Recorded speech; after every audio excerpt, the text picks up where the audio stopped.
I'm dreaming again. I'm in the woods alone in the deepest part of the night.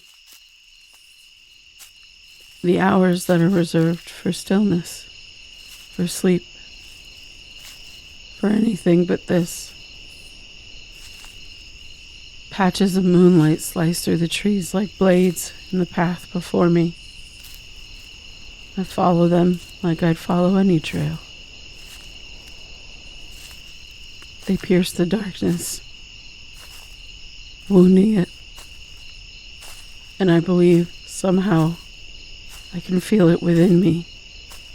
I believe they're leading me somewhere. Somewhere else. Somewhere safe. I focus my steps, one foot after the other. Left, right, left, right. I count them as if to mark the distance I've traveled. But can I? Is that possible here? Where is here?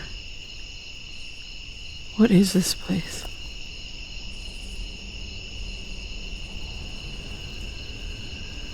The sounds of the forest shift and bend. Trees in the wind, water rushing nearby. The distant call of an animal.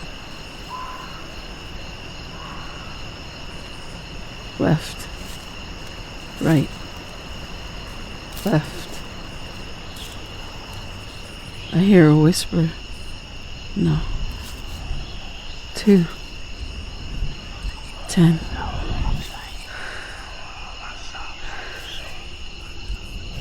More.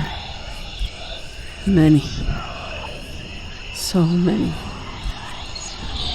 They circle me, closing in, rushing towards me and then retreat. Back again, but faster. More aggressive. They are phantom fingertips, grabbing at my clothes, my hair, my face. I slap at them, but there is nothing there. Just the quick whoosh of air as they graze me before they're gone again. Voices. A voice. One? Is it? Who's there? Hello? I run. The laughter follows, keeping pace alongside me, but away from the shards of light on the trail. I stick to those. They're beacons. They must be. I run until my sides ache, my shins burn. I realize I'm running, but I'm not looking ahead of me. My eyes are trained on the path, on my own feet. I look up. A sharp light stabs at my eyes. It's so out of place that I almost stop short, but in my hesitation, the fingertip whispers catch up. They have claws. Scratches rake my back as they try to grasp my shoulders. I blink furiously. What am I seeing? A forest, but cast in dull gray light. The light of day. It's a sharp line dividing this dark world from itself. I have to get there. I push myself to move faster. That voice, I hear it again. Someone is yelling. Whispers, the yelling. Are they the same? The laughter. It's so much. It's maddening.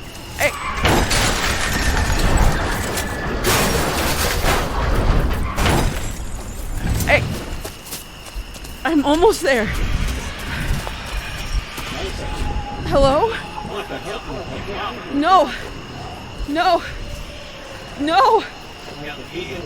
No.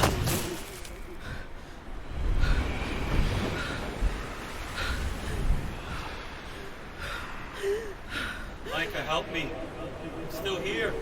Luke! No! Luke!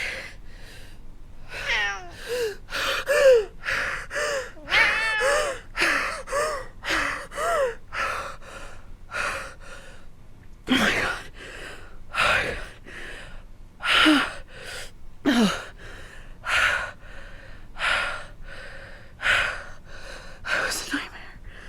It was a nightmare. Oh my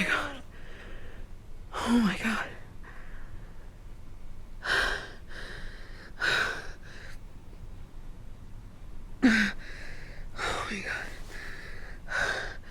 What am I doing? Why am I holding my phone? I'm recording. What the fuck? What am I doing?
Okay, what are we thinking?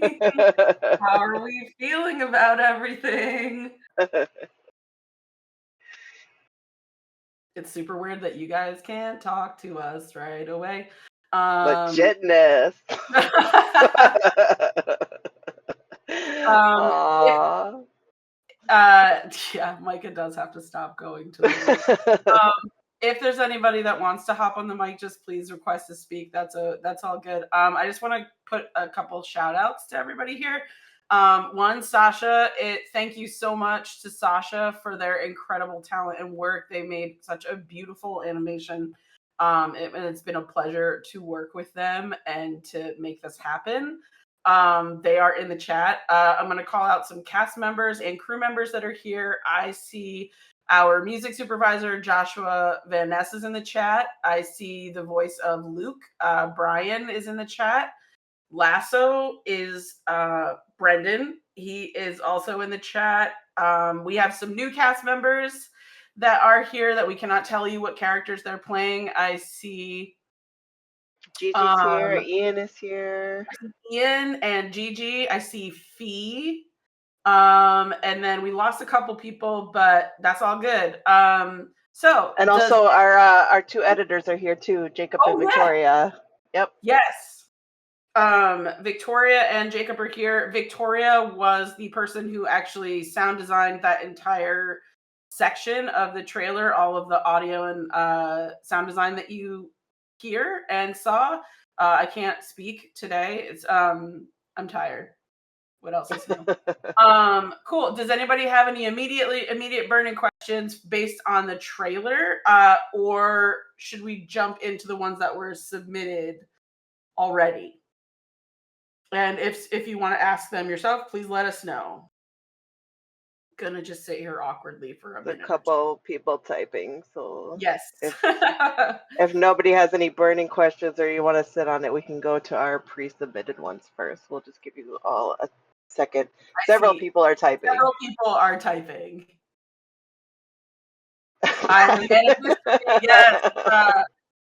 Do I sound quiet again? No, I don't know. You sound fine to me.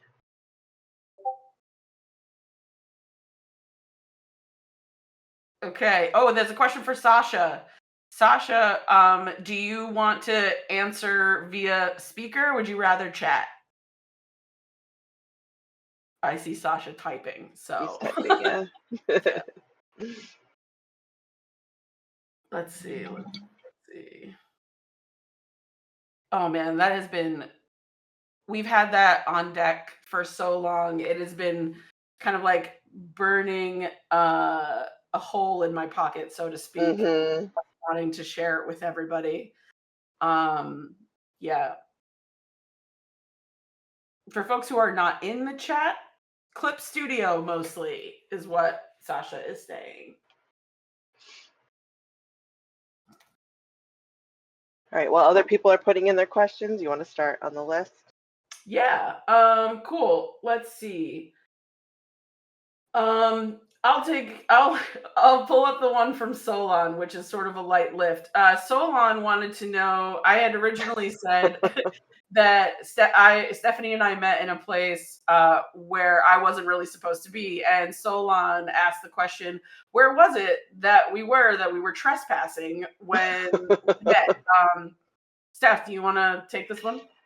Yeah, so it's not necessarily that Micah wasn't supposed to be there and that she was breaking and entering. It's more that her circumstances were that she was supposed to be on the other side of the country the night that we met, and a lot of things happened that brought her back home a few days early and brought her to the vent that I was working at.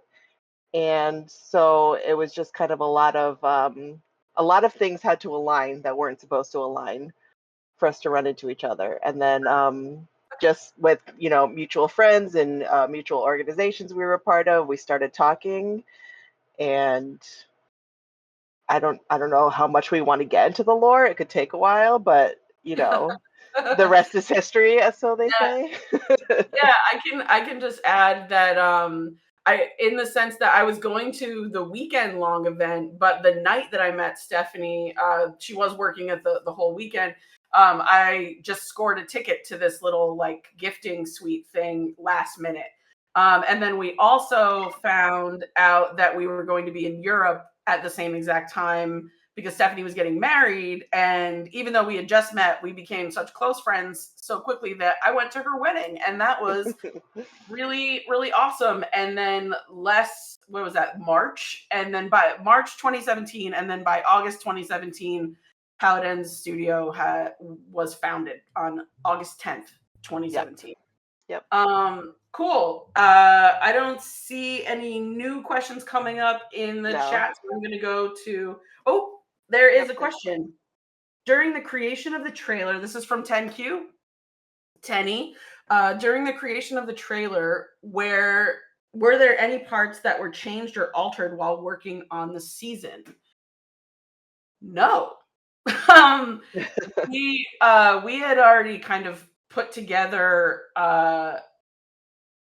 what you saw or what you heard today.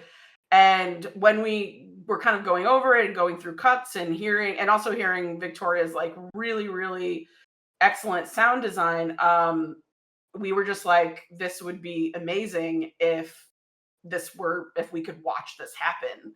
Mhm. And It's not standalone. It is part of an episode, so you guys will hear that. oh yeah, Yeah. it Yeah. is. Stephanie spoiled that for you. Spoiler. A little bit of a spoiler, but yeah, yeah. So I will say, oh, you got the goose emoji from Sasha. Man, I lost my train of thought about what that was going to be. Oh, I think the other thing that was really cool about working with Sasha is that when we first opened this Discord server, way like I think in 2021, now Sasha was one of the earliest members and had found us, I think, through when we were a part of Rusty Quill or the Rusty Quill Network. And Sasha's been a big fan of the show. And when we were thinking about how to make a visual component to the show, it was sort of a no-brainer to work with someone who's drawn copious amounts of fan art for the show and who just really loves the narrative and the story, and the love and care put into the final product, I think, speaks volumes for how much like Sasha really put into that. So I just want to again shout them out. What a great job. Okay, I will move on to another question. How it ends, Sasha says, How It Ends became what I listen to whenever I got to go farm on other times. Okay. There was like a multi-part question here. Oh, I see something from Joshua. I'm going to play it. It was probably a butt dial. Never mind. Okay, so there was a couple questions. from Ben. I'm going to put this one in the chat. Is it still a trailer question? What? You can ask questions about anything, about the trailer, about, you know, You can ask whatever any you of the want. seasons. Yeah, whatever you want. Whatever you want. We reserve the right to dodge for Yeah. the question. But So they do not have to be about the trailer. They can be about process. They can be about pretty much everything. How did y'all go about designing the atmosphere of how it ends? The sound design and the way the world feels so isolated, but still connected through the characters. It all comes across really strongly. Was that a conscious choice from the beginning, or did it evolve as you went along? well, Steph, you want to start? I know we have a lot we can say about that. yeah, I mean, I like our goal from the very beginning was always to make people feel as immersed as possible. So we wanted you to put on your headphones and feel like you were just listening to your friends. You were sitting in the room with them talking. So when we do our Foley design and all of that, we're trying to make it sound as realistic as possible. And I think that's probably something that we feel like sets us apart from a lot of other shows. We don't want you to be like, I'm listening to a podcast. We want you to be like, I'm hanging out with my friends and we're trying to get to the bottom of this thing together. Mm-hmm. Yeah, I would like to add too that it's a nice segue. I think that I guess piggybacking off of what Steph said is that the method by which you're kind of learning information about the world and about the story that's unfolding and the journey that the characters are on um is very limited initially, right? Like it's limited to the perspective of the people at the helm of the show. So in season 1, you're really getting Micah's narrator focus, or narrative focus through her perspective. And we kind of jokingly say that like information for real people does not fall out of the sky. So you might be learning about something at a much slower pace because you as the audience, when I say that, are learning at the same pace as the characters that are going through and experiencing everything that's happening. And that was a decided choice, for better or for worse, right? Like with that might set us apart in a really great way to you, or it might just not be the thing that really hooks you about the show. But it was purposeful because it was more about the journey that the people were a part of, and the journey that they're on. Great question, though. Yeah, that was good. Yeah, really excellent question. So I have one here that I'm going to copy and just put it into the chat. Let's see. Question. There we go. This is from Ben, who unfortunately could not be here but submitted it earlier. Were there threads or clues of the storyline earlier on that made it into the show that you eventually decided to abandon because it just didn't fit anymore? Thanks, Possum, for coming. Steph, do you mind if I speak to this one really quick? No, go for it. Yeah. I am gonna cautiously say no. Really, from the beginning, we started thinking pretty big picture, and always leaving flexibility for the characters to dictate, as we're writing, for the characters' decisions and the way that we feel in the moment, how, like, what would be happening between the two characters, or the group, or the story. But ultimately, we really didn't abandon anything that we initially set out to do. If anything, we kind of would add, or things evolved in a way that surprised us. So, for example, when we first started out, we said absolutely no romance. That wasn't really a big focus for the show, and we didn't really think that it was going to be a necessary element that we wanted to add. But as time went along and characters started to develop, and we saw the performances of the voice actors and the natural chemistry, Amy and Elia became a natural couple. And it kind of arose from the way that Stephanie and Tori who unfortunately could not be here, just played off each other while we were in the booth. And it really, that What Cheer episode of season 2, where Elia decides to like force Amy to drive from Boston to Providence. And if you're local, it's not far, but it's a pain in the ass. Just so she could grill her at like a dive bar. It really led to the kind of ship that has at least as far as I know made people pretty happy. Oh God, bad low hanging fruit joke, Sasha, such low hanging fruit. Yeah, so I guess the short answer to that question, to Ben's question, is no. No, we really haven't abandoned anything. We have some plates spinning in the air that, directions we may or may not go with the remaining season. There should be one more season after this. But we'll see. Jacob says, when I met Micah and Stephanie, I think about a year or two before, they already had a notebook full of notes and plans and character studies, and I thought, they are more organized about this show than I have been about anything in my entire life. We do have a show Bible, and we've had it. We started developing all kinds of content for the show a year before the first episode ever aired. And if folks are on Instagram, you can find Elia's Instagram and Micah's Instagram, and they both start a year before the first episode, and they posted fairly consistently, which we did during the development of the story. And I would say that there's maybe clues in some of those posts that actively tie to later seasons that happen 3, 4, 5 years later. Might be worth checking out. Let's see. And no one follows Devin except presumably Ellie and Micah. Devin's is private. You are correct. We did not make a public for a reason. For Devin. Because Devin would not want to be all over social media. Steph, you want to pick a question from here? Yeah, I was just scrolling through. Let's see. I think this one's interesting because our process has kind of changed over time. So this is from Tenny. Walk us through the process of creating an episode/season. What are the steps you take, and about how long does it take until you have something to publish? Ooh, good one.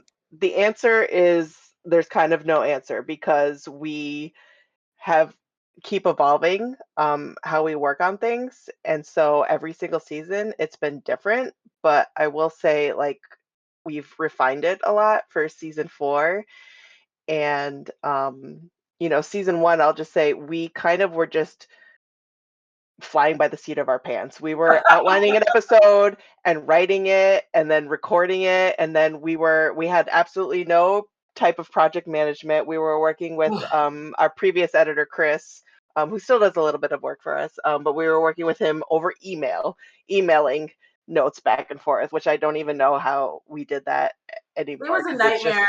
It just seems so messy. But we've definitely refined the process, like we said. So right now, what we've been doing with season 4 is we have a big digital whiteboard. We outlined the season first. So we're we like to start a lot of our things from the end and work our way backwards, because it's just easier to go on a journey when you know where you're trying to go. So we started at the end, we worked our way backwards, and we outlined the general theme for each episode. And then we went through and we outlined each episode. And then we started writing the first third.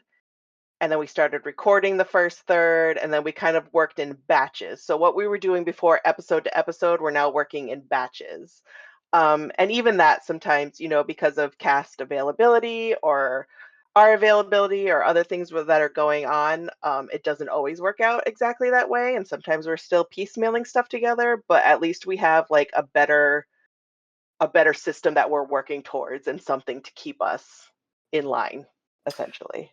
Yeah, I also just want to put out there, because this is getting recorded and this will be available, Monday.com, sponsor us.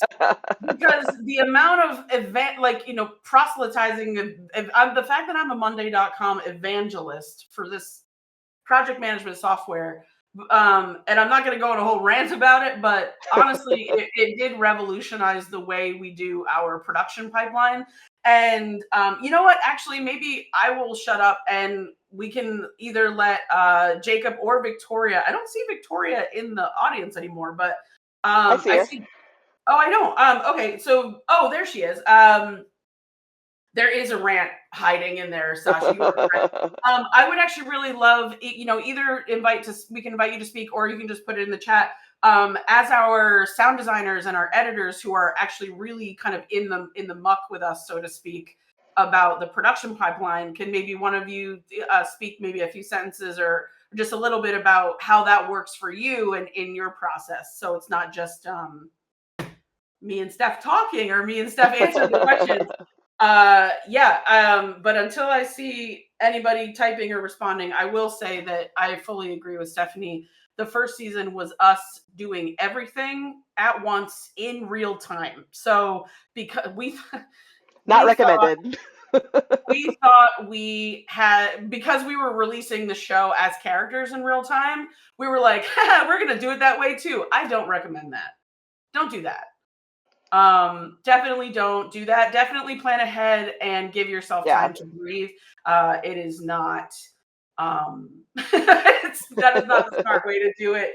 I see Jacob typing, so I will hush. I think while Jacob is typing too, there's the last part of the question where it says, Oh, "How long does it take until you have something to publish?"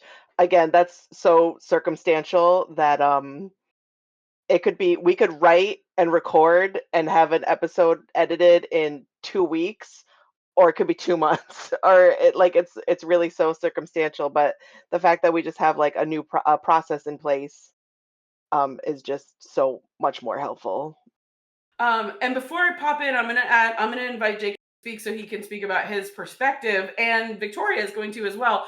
I do also want to say that it's really with the timeline. This season was so different, and I know that we've had really big gaps in production before, and bless all of you patient people for us, Yeah, yeah, because life and all of that stuff. But this season was different because one thing we really wanted to do is to front load everything. We wanted to have the at least 2/3 of the season locked and loaded and ready to schedule and ready to go before launch, so that way we could actually spend more time as the season was airing connecting with you all, like hosting these listening parties that we're going to be doing, having events like this, being way more involved, and having time and capacity bandwidth to chat with like Patreon supporters, Discord members, and all of that stuff. So I'm going to shut up and I'm going to invite Jacob and Victoria to speak quick, and then you guys can decide who wants to go first.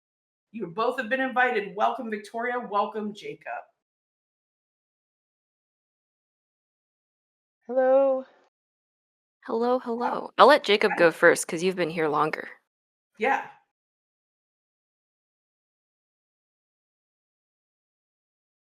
Oh, I just realized I'm not recording myself. Let me try that again. So,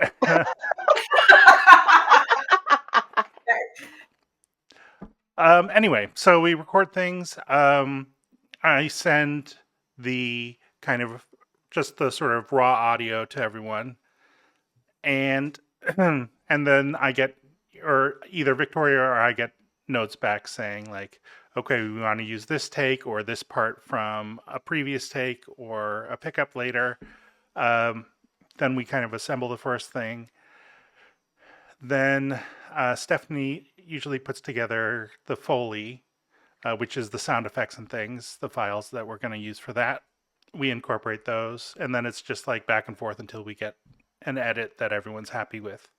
And we, like early on, I thought maybe Victoria and I would try to use the same software to edit, but it ultimately felt like it made more sense for us just to use what we're most used to. So I use Hindenburg Pro. Victoria, I think you use Logic, Logic, right? Use Pro Tools. Pro Tools, I'm sorry. And Chris uses Logic, so none of us Chris uses anything Logic, yeah. the same. And that's So, like, how long it takes, it depends on a lot of things. How much else is going on, how long the episodes were. Like, the final episode of season 3, I think it ended Oh up god. taking me like 30 hours to edit. It was, 32 hours yeah. for So, one episode. but that's not the norm. I mean, that was so long just because, first of all, it was incredibly long. It was like, well, 1 hour and 42 40, yeah.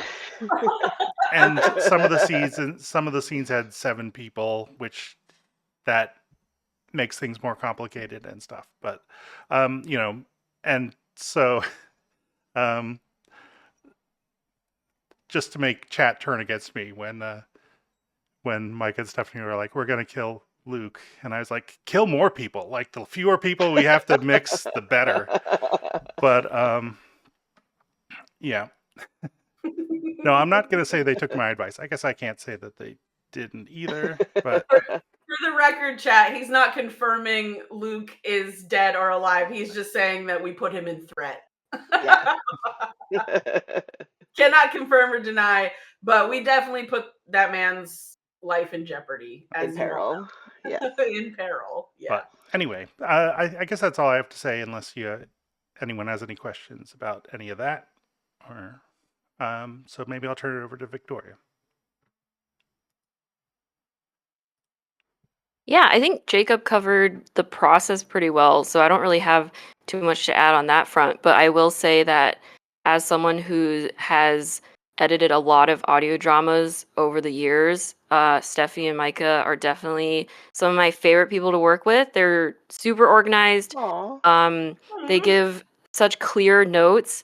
And like Jacob said, like they are really good about compiling a lot of the sound effects that we need to make our jobs faster and easier, but also they're super open to our feedback as editors. If we're like, hey, I creatively want to try something different here, they're super open to just like our process as editors too, which I really appreciate.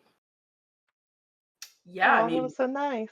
that was so nice. I'm not gonna let either of you squirrel away yet. I just kind of want to put in, because like this was the first audio drama I'd worked on, and so it has been also like seeing what you've been doing, Victoria, but also like kind of the back and forth between you and Stephanie and Micah when you're putting together an episode sort of has made me think about in new ways about how I can approach editing and like what I can get away with in an edit. And, you know, if they don't like it, I can undo it. So that's been great.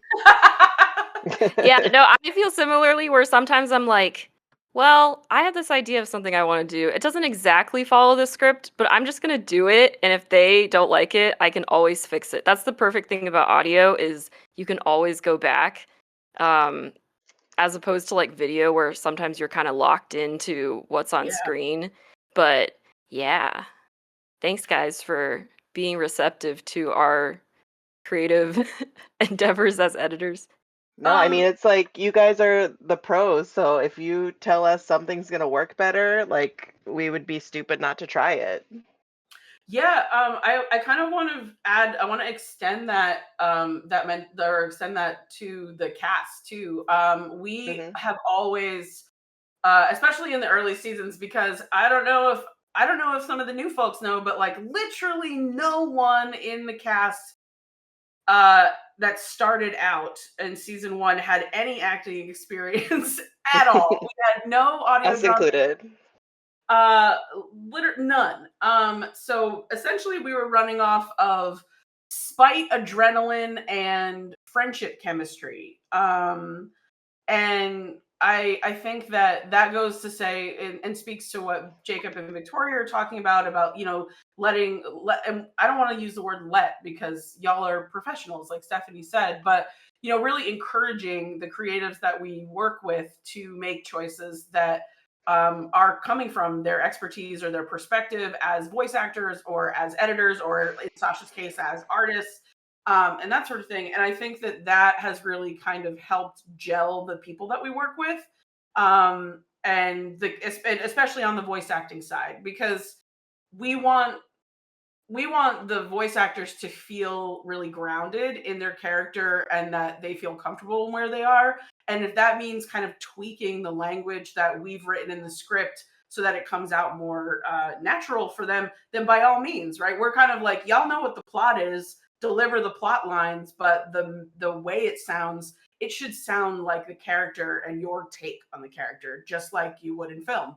And I think that the only person that has ever refused that and just says no notes, I will do anything I want, is Mulder. He really has. He is well. He did. R.I.P. Sebastian. But he is the star of the show, obviously. Jacob, I want to ask you a question or ask you to speak to something, and maybe Victoria, you might have something extra.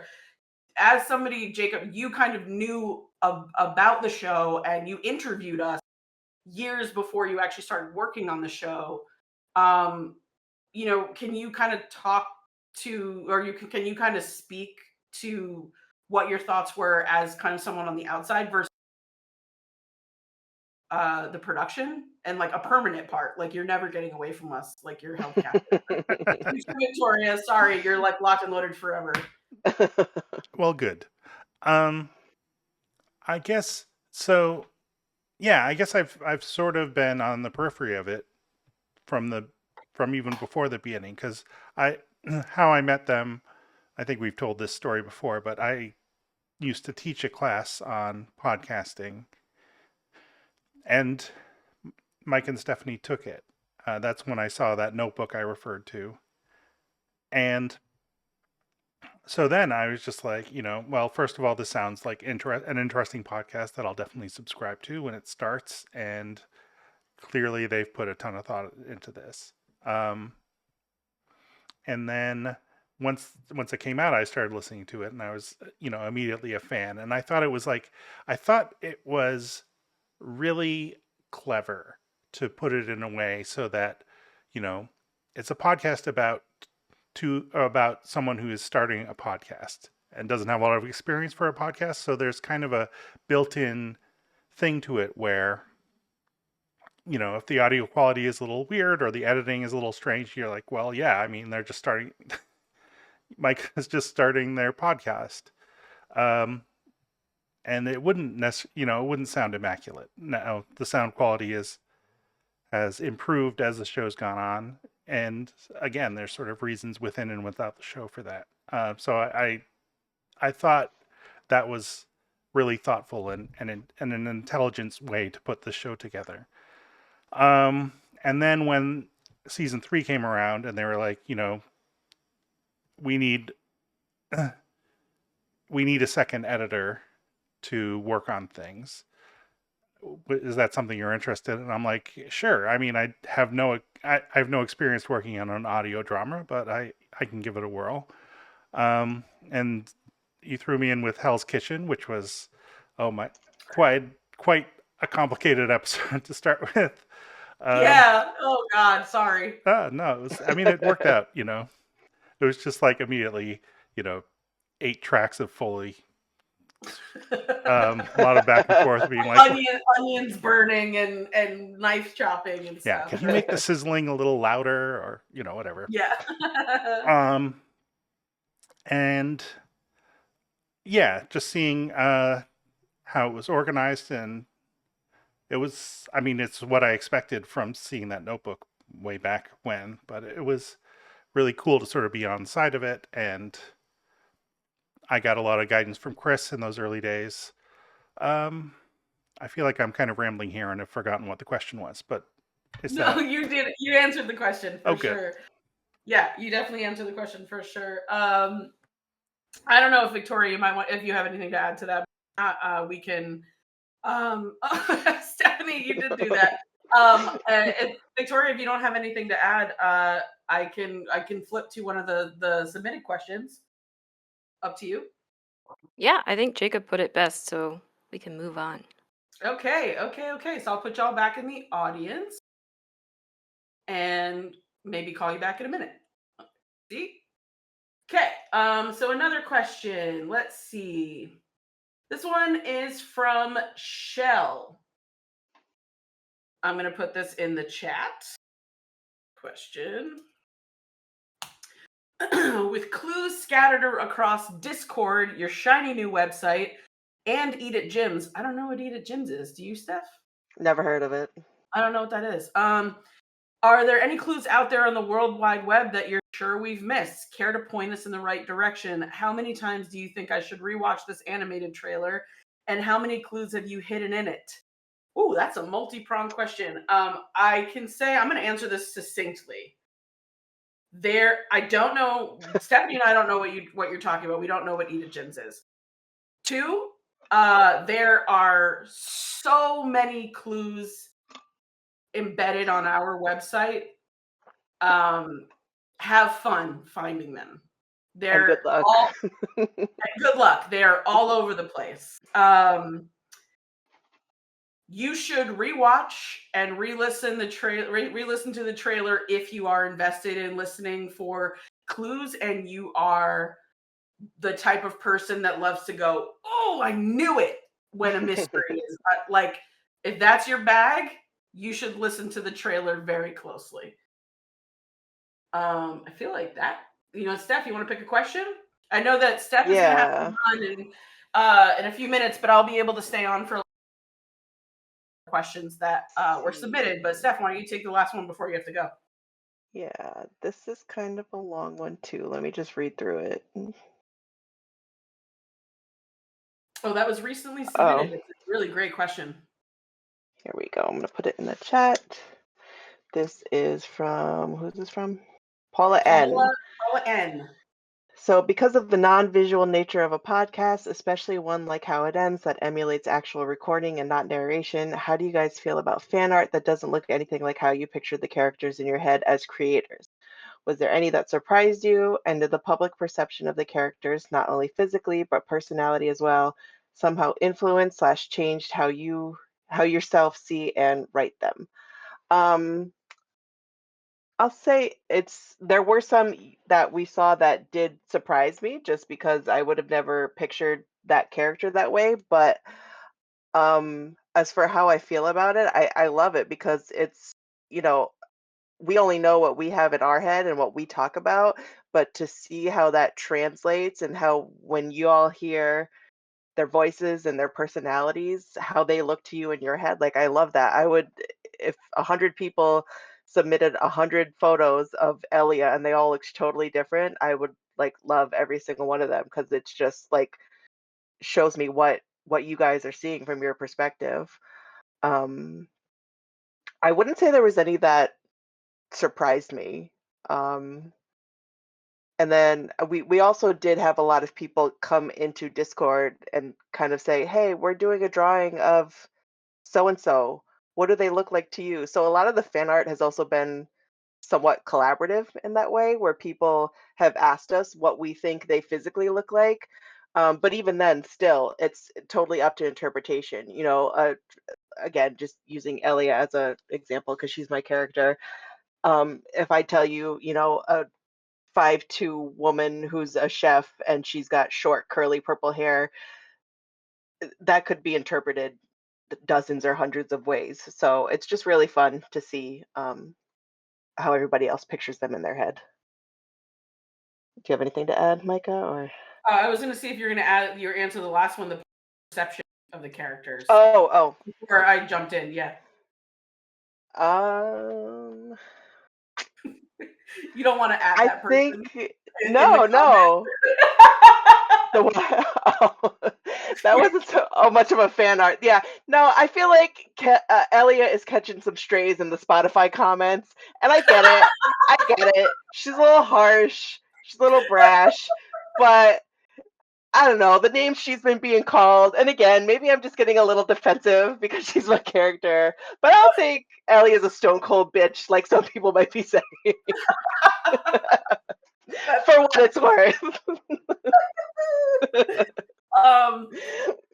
Yeah, I will jump in. I'm going to start with the end question first. As far as public perception goes, just let me say off the jump, I did not expect to play the main character when we were developing this. First of all, we knew that we were going to have to voice characters because broke, right? We were season 1. But I actually thought initially that I was going to play Elia because her personality is a little bit more like mine, in being that kind of potentially a stone cold bitch. I don't know, whatever. But like, but Stephanie really vibed with the character, especially just for lots of other reasons, and it just worked out this way. Being the sort of central character of a narrative like this one has its benefits and its setbacks.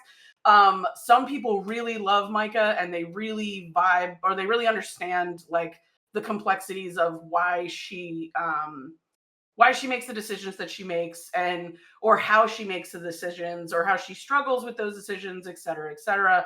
And there's lots of room for interpretation of whether you agree with those, and that's all fair game. Like, that's totally fine. I will say that some folks really zeroed in on a couple aspects of what were actual choices about Micah that we sort of set up, that kind of chalked it up to maybe poor acting. And hey, I'm not Meryl Streep, so whatever. But in general, I think the public perception of Micah, especially for the folks in this server, people really empathize with her, and I think that's beautiful. I think that people are kind of able to see past bad decisions, or or even impulsive decisions, and see to the core of what is actually hurting her. And I love that. As far as the fan art goes, I agree with Steph. It has been sort of semi-collaborative. The only characters that we've been really adamant about making sure that they've been depicted in a sort of in-world, in-show correct way, specifically, is so far is Devin. I don't think we've seen fan art of Valen from season 3, right, Steph?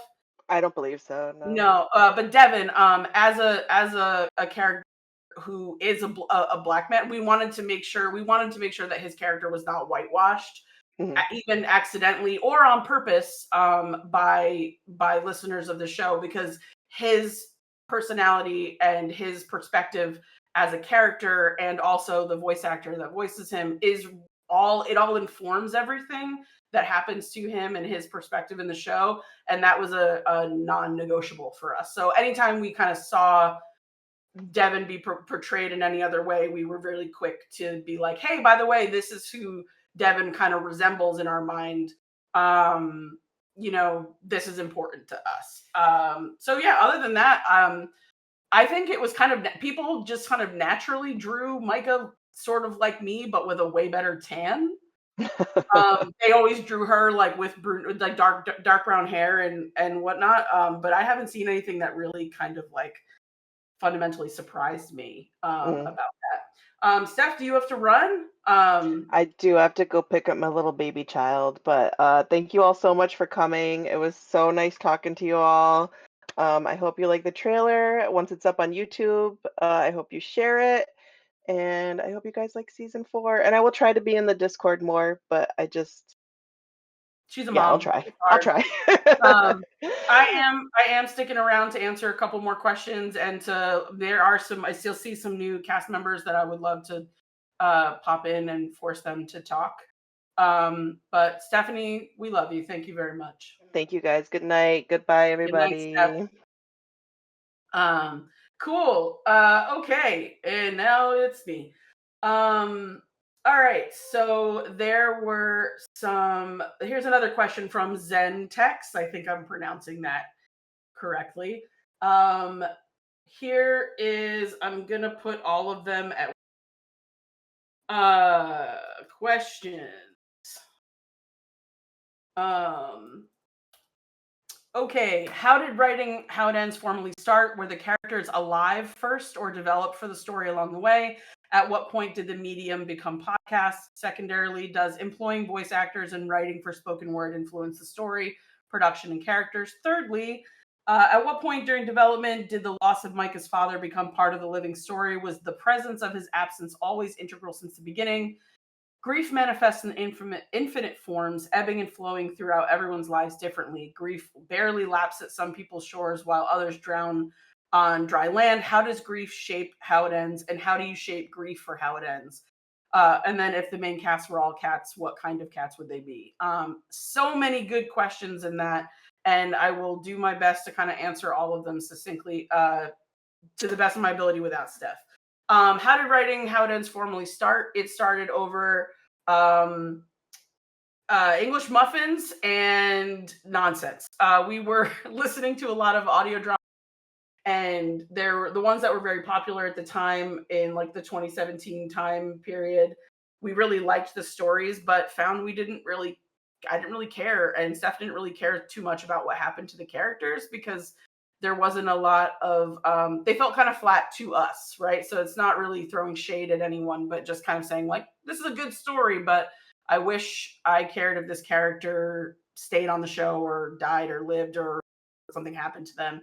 And that inspired us to really think about the approach to How It Ends differently. So that kind of segues into that's part of the first question that says, like, were the characters? Yes, they were. We spent almost 8 months like really drilling down into who each character was and is. And some folks that were there from the beginning, Brian Medeiros, Luke's character was obviously there from season 1. Everybody who was who was a season 1 character got like a dossier of, and some of the information has changed, but they got a dossier that really outlined and gave them a good foundation of like what we were imagining to the character. And then we said, please bring yourself and your interest and your like perspective to this, and let's like fully form them. But yeah, that was the most part about our planning. At what point during the development did the loss of Micah's father become part of the living story? Day 1. We joke internally that we snuck a family drama into a horror adjacent mystery, and that ultimately it is about people and about the decisions people make when they are happy, when they are hurt, when they are experiencing loss or grieving. And Nolan was the first character that we started talking about and developing, and we knew that when you picture a character in your mind that has this sort of reputation of being the sun, and is the sun, S-U-N, by the way, the sun, the center of someone's universe, and so kind and so compassionate and helpful, and having that taken away, we were very interested in what the ramifications, the consequences of what that would be for the people closest to that person, and how we could explore that and represent that authentically, and also explore what it would mean if we were to place this in a world where there was a mystery sort of potentially attached to it, right? Which is why season 1 kind of unfolded the way that it did. Grief manage the infinite forms. How does grief shape how it ends? Holy shit. Grief is a central theme to the show in all of its manifestations. Sometimes it's a small whisper, and sometimes it is a cacophonous, just maelstrom of sound, and it really depends on how that person deals with it. And I think that there are storylines that have appeared in up until now in the first 3 seasons that have really been very hard to kind of depict for the actors and for even us as writers. But ultimately we really tried to approach that from the most authentic place possible, and never to make like a mockery of someone's experience. And if the main cast were all cats, I can't answer that for Stephanie or for anybody else. I'm a black cat through and through. We know that, y'all. You guys talk to me all the time in this server. Hey, Lasso and Brian, I see you in the chat. What cats are you? Please put it there if you know. And then Tenny wants to hear from the new cast members. Ian and Fee, I'm going to invite you to speak. And Gigi, can you give me a thumbs up if you would like to speak at all? I don't want to force you to do that. We got 2 orange cats. Ian, and I see Gigi typing. Ian and Fee, welcome. Hey, hey. Hey, we So happy cannot to be tell you here. who they are in these in we can't tell you their characters. Just letting you guys You know. get to know nothing. Yes. So I'm going to shut up and let Fee and Ian take the reins here. All right. How was our experience working with Steph and Micah? How did we hear about the show? I'm actually kind of a longtime listener of the show. I've been listening to it for a couple of years, and then we happened to meet when we worked on something called The Pit Below Paradise. Actually, all of us worked on that. Fee was in that as well. Yeah, and really enjoyed that process and sort of was hooked. Fee, you there? Problem child Fee. He's probably Fee. Oh, Can I people heard a hear me murmur. saying stuff? Yeah, there he Yeah, is. there you go. Okay, our Oh my problem god, child. you guys are so lucky. The sound of my voice is just amazing. Okay. So yeah. Good to see when I see you, but hear you again, Ian. You've not been able to Yeah, do you as recording sessions well. together. It's been a while.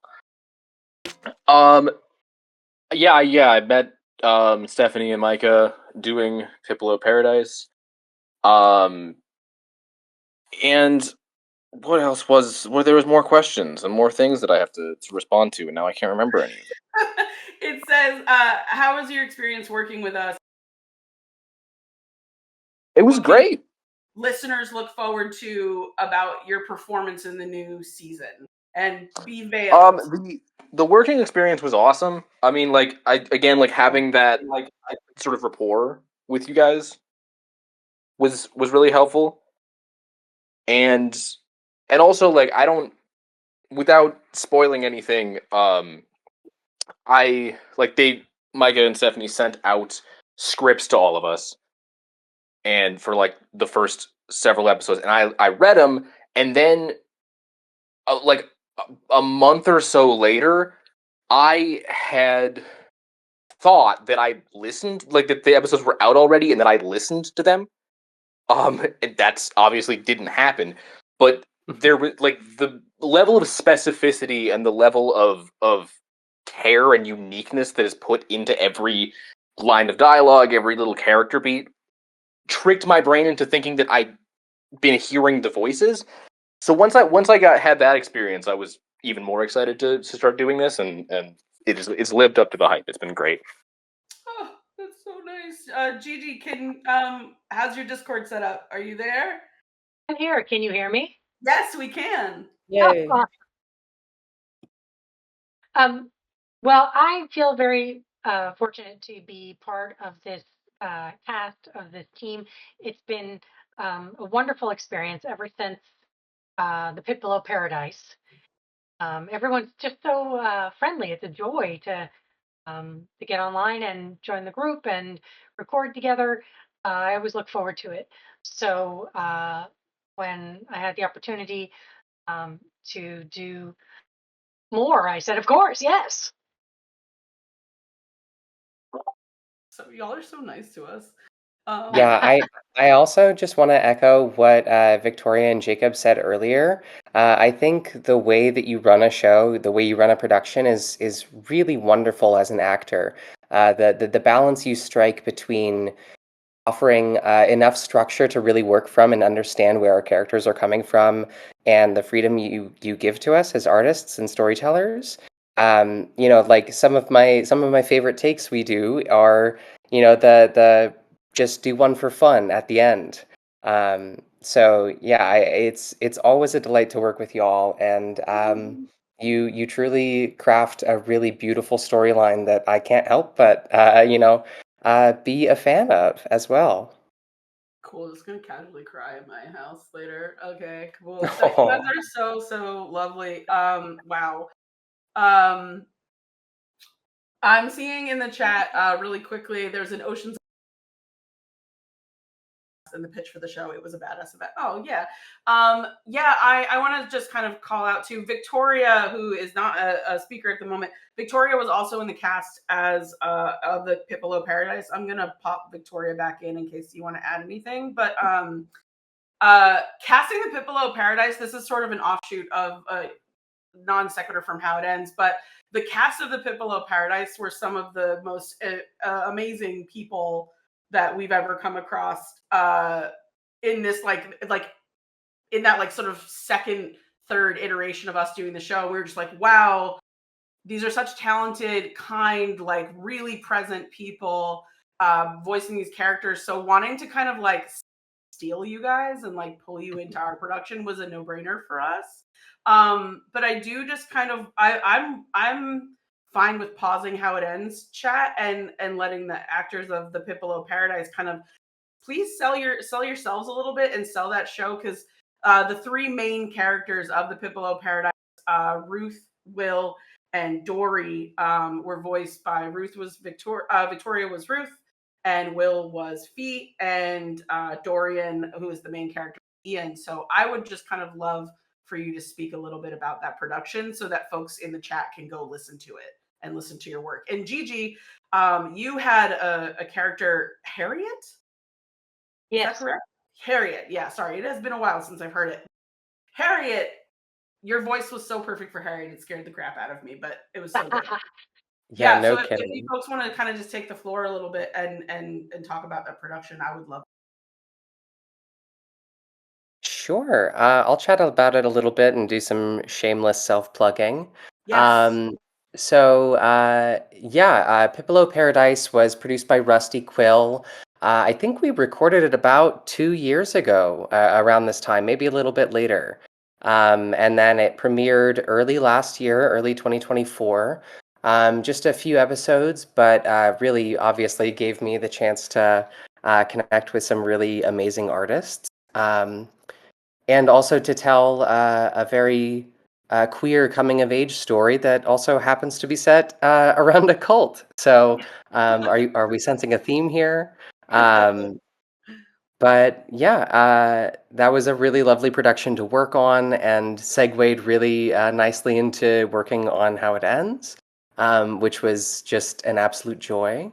Um, you can find me on wherever you get your podcasts or listen to audiobooks. I also work as a dialect coach.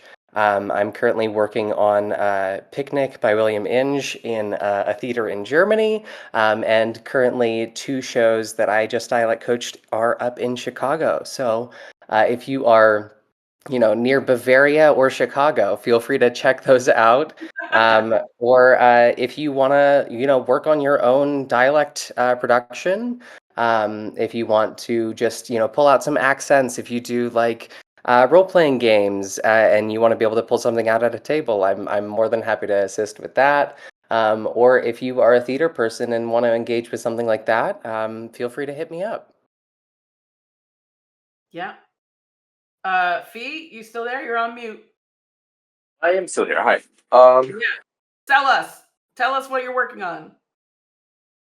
I'll talk about Pit first. I saw someone in the chat say that they want a season 2. So do I. I thought that it was going to be a multiple season thing, and then I saw somewhere, I think on like Reddit or something, that they only were ever planning to do 1 season. So I don't know if you want to petition or like break into someone's house and make please don't do that. But like yeah. I would love a season 2 as well of that, because working with everybody was really great. Ian and Victoria carried the hell out of me. I feel like my voice for That's Will not true. changes in every scene. Like he's like LOL, as no. raspy as Batman sometimes, and then he's just like a regular guy sometimes. But yeah, right now I'm working on something kind of weirdly similar to this. We didn't coordinate, I promise, but I'm doing something called Assassination Vlogs, which is this guy who he's an assassin, but he also wants to be a YouTube celebrity, so he does the dumbest thing and puts those two things together and vlogs his assassination attempts so that he is extra easy to catch. Um, so it's sort of a mimicking real life, like, it could be happening in real time type thing. It's a comedy, but it's got some darker moments to it. The first two episodes are out on YouTube. If you look up Fee Hommins Nelson, it's good. That's it. Gigi, tell us what you're working on.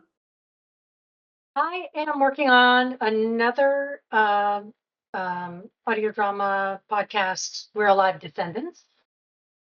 Nice. This will be a great segue for Victoria when you're done. Okay. Yes, so yes, that's how Victoria and I imagine that actually led to The Pit Below Paradise, in my case, and then to How It Ends. So yeah, going back into the studio for that. And then I also do a lot of live theater, both as an actor and a director and a writer. So I'd say the most public-facing thing that I'm doing right now, theater-wise, is I'm directing Mother Road by Octavio Solis for a public fit theater company in Las Vegas. And that will be happening in January 2026. Yeah, mark your So if calendars, you happen to y'all. be in Vegas in late January, you could come see my show for free. Do it. Victoria, what are you working on? I'm working on this show called How It Ends. I don't know if you guys have heard of it, but it's pretty great. And the new season comes out September 25th, so you guys should check it out. No, but first of all, what a fun reunion this is.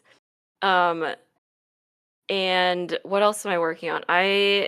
Last year I put out a show called Ghost Inspectors, which is about two detectives who solve their own murder. So check that out if that feels up your alley. I'm also I host a show with two other friends of mine called Nostalgia Club. So if you love listening to my voice, check that out because I talk a lot in that.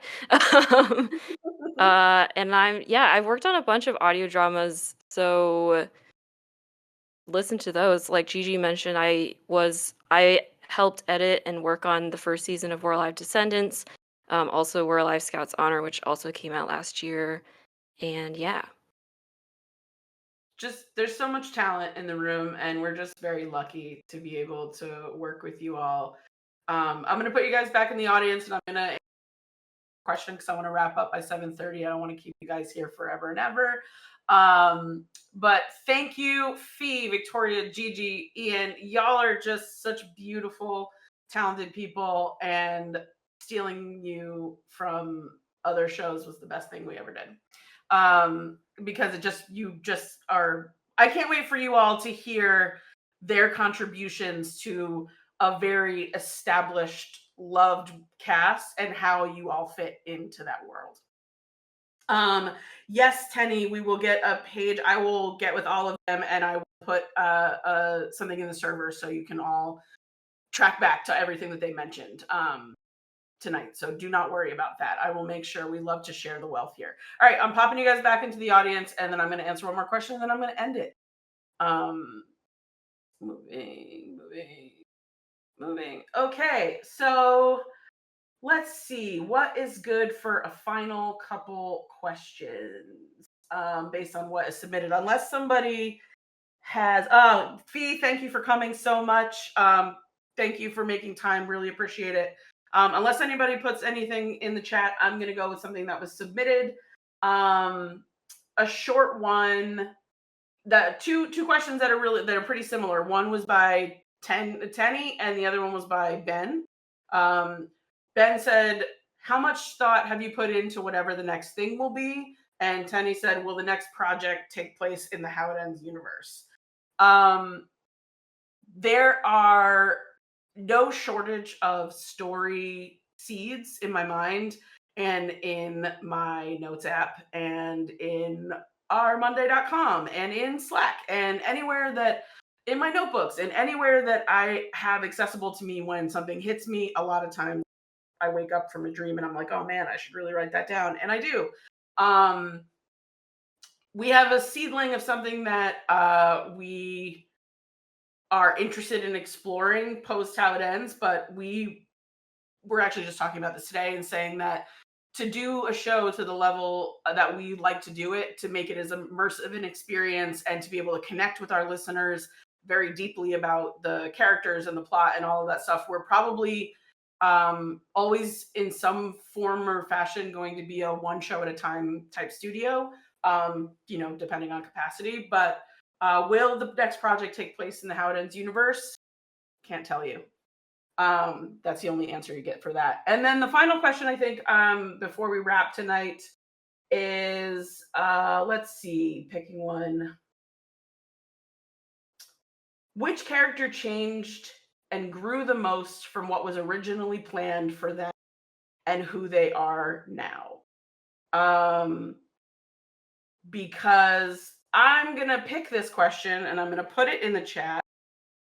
Because I think it is a nice nod to something I will tell you in a moment.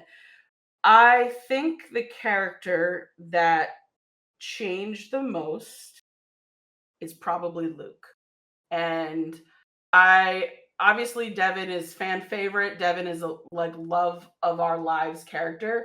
Luke is probably my favorite character because y'all hated him in season 1.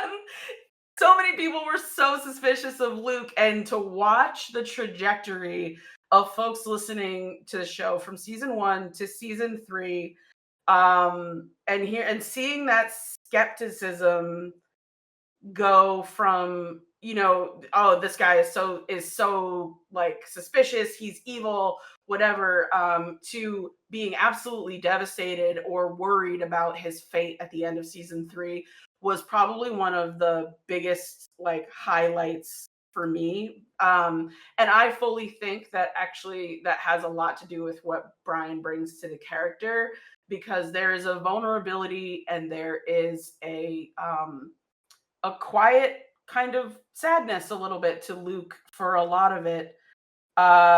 Yes. I see in the chat. There's a quiet sadness to Luke that, he didn't really get to demonstrate until later in season 3, which was planned.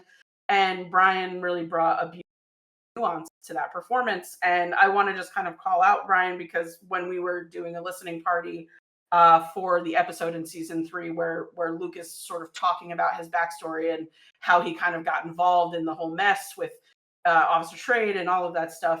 One of the members of our Discord, Ben, again, he's not here, he commented specifically on choices that you've made about how you're able to convey your uneasiness and your vulnerability and the care that you have for the other characters in the show. And I just think that that's excellent work done by Brian. That's probably one of my favorite episodes of season 3, is because people start to see what was behind the curtain and what informed Luke's decisions, albeit shady that they were initially. But folks loved him. And I do too. So the reason why I picked that question, to reread it and phrase it, says, what character changed and grew the most from what was originally planned for them and who are they now? I will reveal to you that the title of episode 1, which airs on September 25th, is That Was Then and This Is Now, which is a nod to the S.E. Hinton novel.